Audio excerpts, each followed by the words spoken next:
Bharat Ratna doctor Bhimrao Ambedkar को कोटि कोटि नमन। ये कार्यक्रम डॉक्टर भीमराव अंबेडकर के जीवन पर आधारित है, जहां भारत की जनता के प्रति उनके योगदानों को पूरी सजगता से चित्रित और रेखांकित करने का प्रयास है। कार्यक्रम में दिखाई गई घटनाएं लब्ध पुस्तकों से ली गई हैं। इस कार्यक्रम के जरिए चैनल की ओर से एक विश्वसनीय, सजग और सकारात्मक प्रयास है कि डॉक्टर बाबा साहेब भीमराव अंबेडकर के जीवन की संघर्ष यात्रा एवं गौरव गाथा पूरे आदर के साथ घर घर पहुंचे और उनके योगदानों से सभी संपूर्णता में परिचित और आह्लादित हों। हम सब ने हमेशा प्रेम दिया आपको, लेकिन आप लोगों ने हमें सिर्फ नौकर समझा। ठीक वैसे जैसे आपने आपके भैया को हमेशा प्रेम दिया और वो हमेशा आपको दुत्कारते रहे। हम संख्या में भी कम नहीं है सेठ जी, हमारे लोग बहुत हैं और आप लोगों को हमेशा हमारी जरूरत पड़ती है। इसलिए हम में हर वो योग्यता है जिससे हम आपके जैसे इंसान कहे जा सके और आपके जैसी सम्मान की जिंदगी के लायक बने। लेकिन आप लोगों ने हमें उस लायक कभी माना ही नहीं। जब मन किया आप प्यार से बात करते हैं, अपना काम करवाते हैं और दुत्कार देते हैं। अपने घर के उत्सव में हमें बुलाया, अपना काम निकलवाया, बचा हुआ लड्डू खिलाया और भगा दिया, और अगले दिन गाली दी।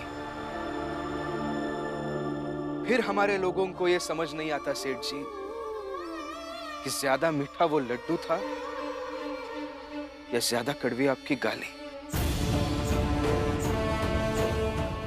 और हमारे लोगों के पास आपके जितने कपड़े भी नहीं होते जिन्हें पटक कर हम हमारा दुख, दर्द, हमारी खीज उतार सके। इसलिए अभी आप और हम बिल्कुल एक जैसे हैं सेठ जी। अब भीम की बातें समझ आने लगी और जितना मैं भीम को समझ पा रहा हूं उतना ही अपने आप पर गुस्सा आ रहा है। गुस्सा इसलिए आ रहा है क्योंकि कैसा था मैं पहले, इतनी उम्र हो गई और कुछ नहीं कर पाया। संभालिए खुद को, ऐसा नहीं है कि आपने कुछ नहीं किया। कुछ किया हो तो ऐसे बाजार में 2 कौड़ी की औकात नहीं बन गई होती। सही कहता है भीम कि कर्म व्यक्ति को ऊंचा या नीचा बनाता है। सबको ये बात जाननी चाहिए और मैं बताऊंगा सबको भीम की बातें। आज भीम चाहे जहां हो, उसे एक स्थान पर नहीं, उसे एक साथ हर जगह होना पड़ेगा। और वो जहां भी होगा कुछ ना कुछ सकारात्मकता फैला रहा होगा। नहीं, मैं ताना नहीं दे रहा हूं आपको, ना ही आपकी बातों का मजाक बना रहा हूं। बस कह रहा हूं जो सच है।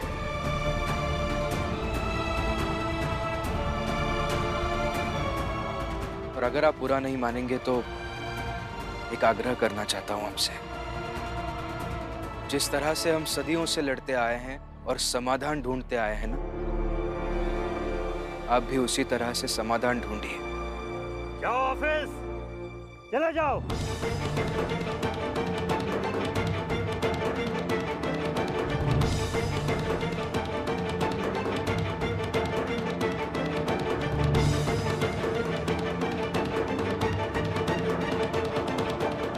जैसे मैं उसे धुतकारता था, उसे हर कोई धुतकारता है, मगर वो रुकता नहीं और रुकेगा भी नहीं। और एक और बात उससे सीखी मैंने श्यामला, कि जीतता वो नहीं जो बहुत ताकतवर है, जीतता वो है जो जूझता है। और मैं भी जूझूंगा।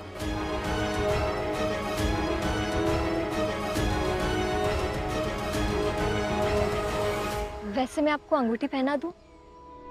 अंगूठी? कैसी अंगूठी? और मैं तुम्हारी अंगूठी क्यों पहनूंगा?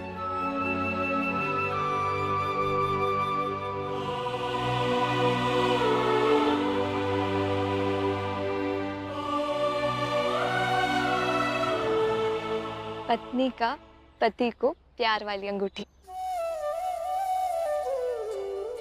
जैसे भीम भाऊ के साथ रमा भाभी है ना, वैसे मैं भी आपके साथ रहूंगी।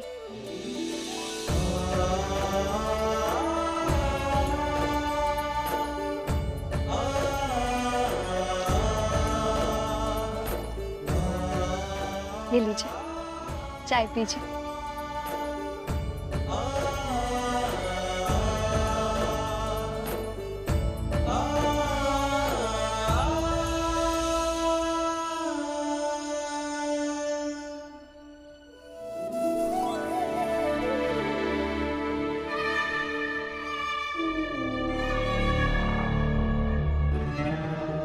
चाय पी ही ली है तो वो खाना भी खा लेना।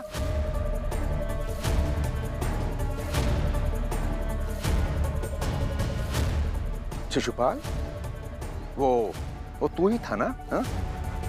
याद है जब तू छोटा था और एक दिन खाना खाने के लिए बैठा था, मैंने मजाक में बोल दिया था कि ये जो रोटियां तू खाने जा रहा है, इसे उन छोटे लोगों में से किसी ने छुआ था। तूने उस आदमी को ढूंढ कर उसे बहुत लाठियां मारी थी, याद है कि नहीं? हा? बाबा, काश आपने उस दिन मुझे मजाक में ही कह दिया होता कि छोटे लोग भी हमारी तरह होते हैं, तो आज मैं बदला हुआ इंसान होता। वो मेरी गलती थी कि मैंने बेवजह उन लोगों को लाठी से मारा था, लेकिन आज उन्हीं गलतियों की तो सजा भुगत रहा हूं ना। अभी तक भुगता कहाँ है बेटा? अभी तो शुरुआत है। रात हो जाएगी तो कहाँ सोओगे? हा?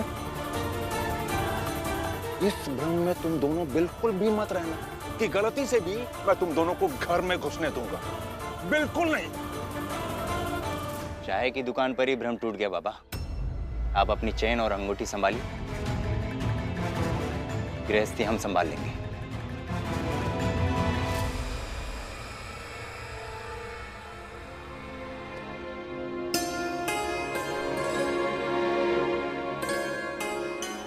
ये लीजिए काका, आप ये खाना खाइए, तब तक मैं पानी लेकर आती हूँ।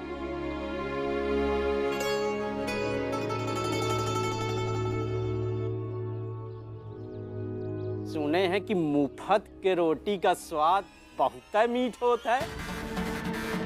मुफ्तखोरी हर किसी के बस की बात थोड़ी होती है। क्यों पूरन? बिना पसीना बहाए जो मिल जाता है। भैया, हम तो ये सोच रहे थे कि उनकी चमड़ी कितनी मोटी होती होगी जो दूसरे के दरवाजे पर बैठकर मुफ्त की खाते हैं। कुत्ता के चमड़ी के जैसे मोटी होती होगी, काहे कि वो मांग फिर के खाता है ना। हमें कानून चाहे जो कहे, हम नहीं सच मानत है। हमका तो लागत है कि जैसे निकम्मे की तरह यहाँ बैठ के रोटी तोड़त है, अपने गांव में भी ऐसा ही करत हुई। अरे तभी तो एक घर वाले बेचारे तंग आके खुदाई आग लगा लिए खुद को। यह हुआ होगा। हाँ, ये हो सकता है। हाँ। तो फिर आप सबको जाकर अदालत में गवाही दे देनी चाहिए।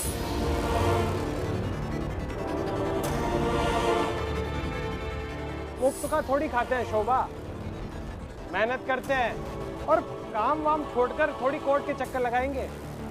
देखा फुलिया, भीम की काकी होने का एक तो फायदा हुआ कि बातों में कोरट कोरट करने लगी है। अरे जनार्दन बाबू, अब तो खाली मुंह से कोरट कोरट आ रहा है।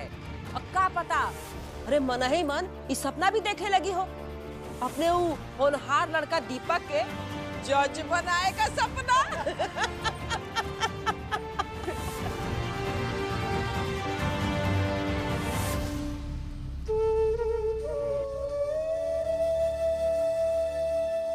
ये लीजिए काका।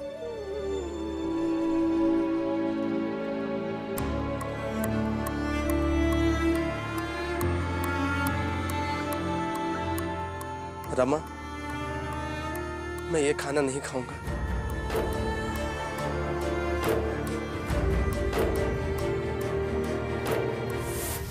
और इसे ये मत समझना कि मैं तुम्हारी भावना का, तुम्हारे प्रेम का अपमान कर रहा हूं। मैं बस अपने स्वाभिमान का सम्मान करना चाहता हूं।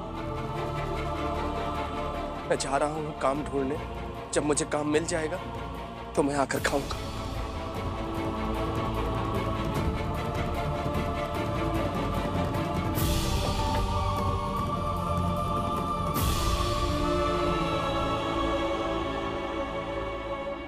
पूरन काका, पूरन काका,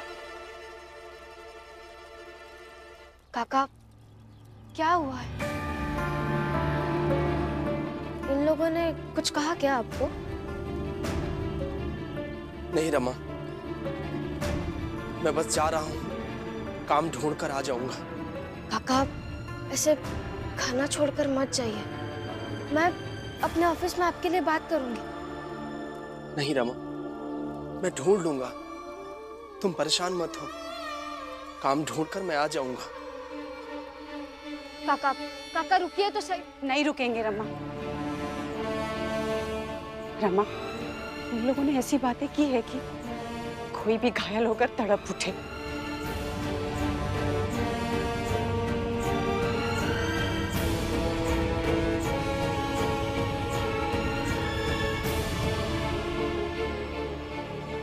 आप लोग शांति से नहीं रह सकते हैं क्या?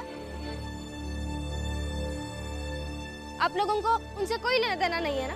कोई मतलब नहीं है, तो क्या जरूरत थी उन्हें बोलने की? अरे वो है तो यह बात तो हम तुमसे कहा था। हाँ, भीमराव को क्या लेना देना है हमसे? हैं? वो क्यों आकर हमें ज्ञान देता है? हम काम कर रहे होते हैं तो वो क्यों आकर हमसे कहता है ऐसा होता तो वैसा होता, ऐसा करते हैं वैसा करते हैं? सही बात सिखाई जाए तो व्यक्ति के जीवन में आराम और समृद्धि आती है।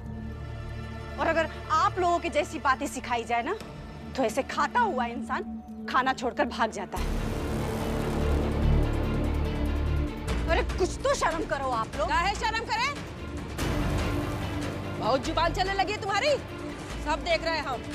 एक बात याद रखना कि चाल तुम्हारे बाप की नहीं है। लिया था बाप पर काकी।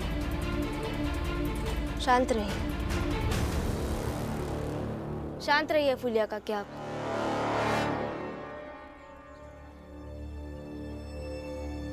बस उनके लिए दुआ कीजिए कि उन्हें काम मिल जाए, नहीं तो वैसे ही भूखे रहेंगे। और पता नहीं क्यों इन दिनों आसपास के लोगों का संघर्ष बढ़ता हुआ दिख रहा है।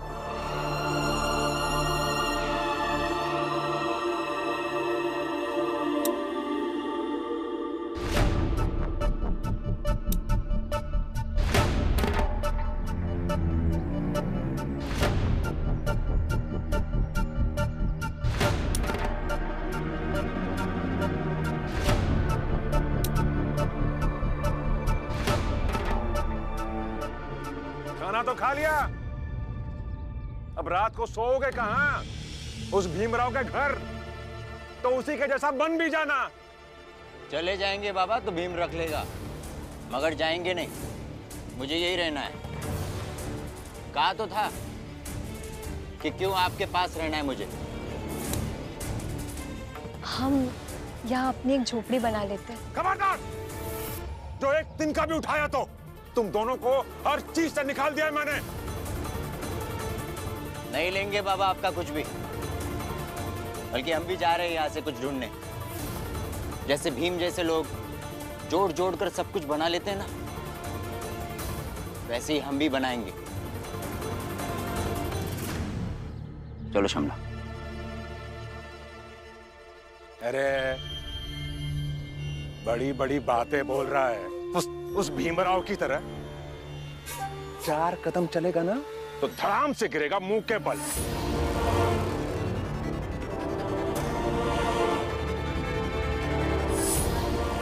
चलो श्यामला, झोपड़ी का सामान लेकर आते हैं।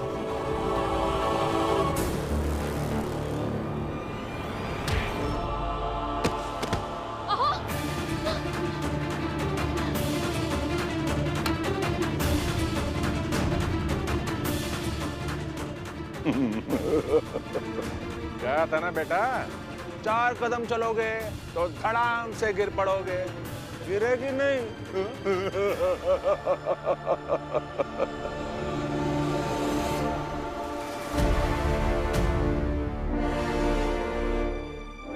घर बनाएंगे।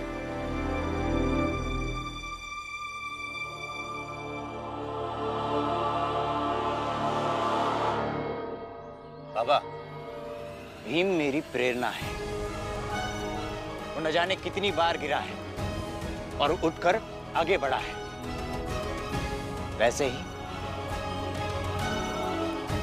मैं भी आगे बढ़ जाऊंगा।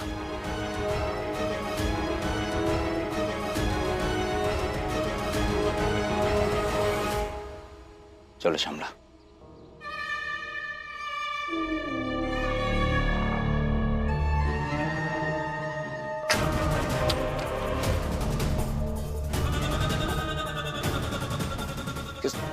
इस भीमराव ने भी अजीब स्थिति में फंसा दिया है मुझे।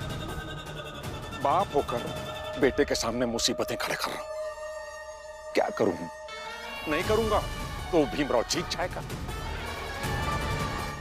और अगर ये शिशुपाल कहीं भीमराव की तरफ हो गया तो पूरी दुनिया मेरे मुंह पर थूकेगी। नहीं नहीं, ऐसी परिस्थिति में आने नहीं दूंगा। हाँ, ऐसा होने से पहले या तो मैं खुद मर जाऊंगा या शिशुपाल को मार दूंगा। हाँ, पर ये होने नहीं दूंगा किसी भी स्थिति में नहीं।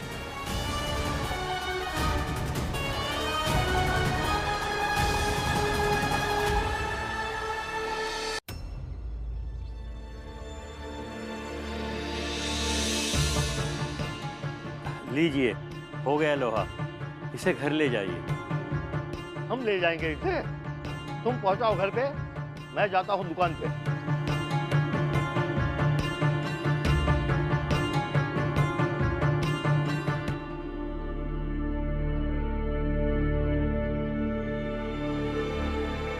सर, मैं अपना काम खत्म करके चला जाऊं, चलेगा? कहाँ जाओगे?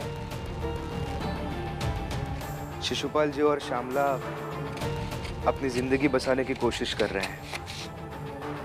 सोच रहा हूं जाकर उन्हें थोड़ी मदद करूं। वहां जाकर भाषण दे दोगे? भीम, तुम्हें कई बार ऐसे नहीं लगता कि तुम वक्त बेवक्त भाषण देते रहते हो? भाषण? नहीं सर, भाषण नहीं सुनाता हूं मैं बस अपने विचार लोगों के सामने रखता हूं। इतनी उम्र नहीं है तुम्हारी कि तुम अपनी बातों को विचार कहते हो। ये तुम्हारा अति आत्मविश्वास है या अपने आप पर घमंड?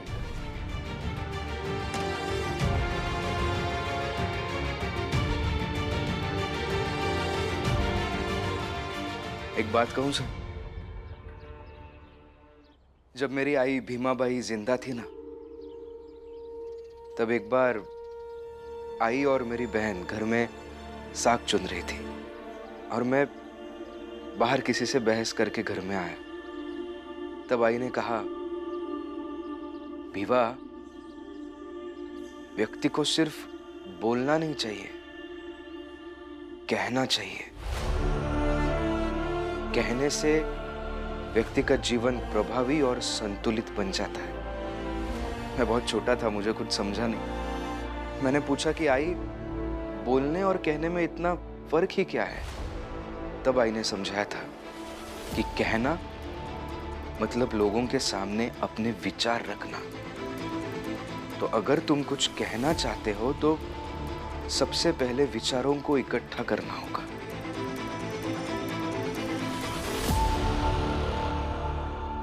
मेरे बड़े भैया, बाला भैया भी थे वहां पर। उन्होंने कहा कि आई, ये इतनी छोटी उम्र में विचार कहाँ से इकट्ठा कर पाएगा? उसके ऊपर आई ने समझाया कि जैसे मैं और मेरी बेटी मिलकर अभी साग चुन रहे हैं, साग से सारा खरपतवार छांटकर अच्छे साग चुन रहे हैं ना, वैसे ही जीवन में अच्छी सोच, अच्छा नजरिया अपनाओगे तो अच्छे विचार अपने आप मिल जाएंगे। बस तब से मैं यह काम कर रहा हूं सर। भाषण नहीं देता हूं, बस अपने विचार लोगों तक पहुंचाना चाहता हूँ। आप बस अनुमति दे दीजिए, मैं जल्दी काम खत्म करके यहाँ से चला जाऊंगा। पर ऐसे जमाने भर की मदद करना पागलपन नहीं लगता है? पागलपन लक्ष्य लगता है मुझे जीवन का। ये काम मैं करते आया हूं और करता रहूंगा जब तक जिंदा हूं, तब तक। और मेरे मरने के बाद भी मेरी यही इच्छा है कि मेरे विचार ये काम करते रहे।